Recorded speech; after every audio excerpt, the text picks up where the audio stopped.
Vendredi matin, c'était l'effervescence sur la base militaire de Mont-de-Marsan, où militaires et journalistes attendaient François Hollande en visite à la BA 118 pour présenter ses vœux aux armées, une cérémonie au cours de laquelle le chef de l'État a rappelé ses engagements pour la défense. J'ai également arrêté la diminution constante des effectifs qui couraient, quels que soient les gouvernements. Et en 2019, nous compterons près de 29 000 postes de plus que ce qui avait été prévu en 2013. Je ne l'ai pas fait simplement pour complaire à une revendication, ou parce que je savais que c'était ce que nos armées réclamaient, mais parce que c'était la nécessité.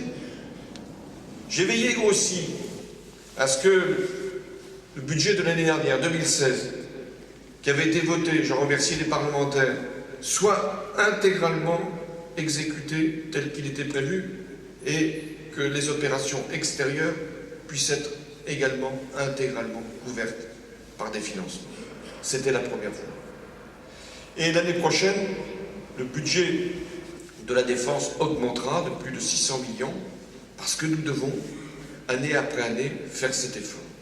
Un effort que le président souhaite voir se poursuivre dans les années à venir pour atteindre 2% du PIB.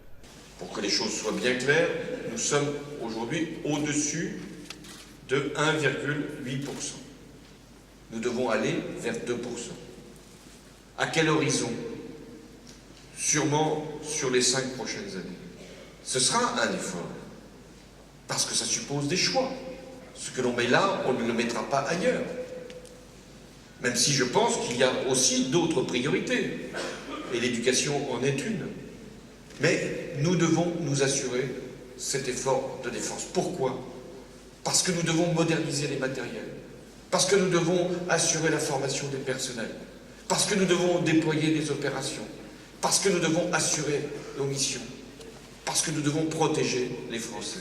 Face à un parterre de plus de 2000 militaires et invités, François Hollande a également fait le point sur la montée en puissance de la garde nationale.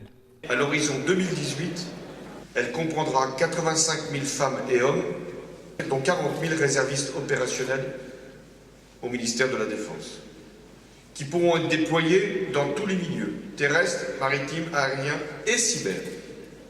Il s'agira d'employer chaque jour plus de 9 000 hommes et femmes, dont 4 000 en renfort des unités d'active.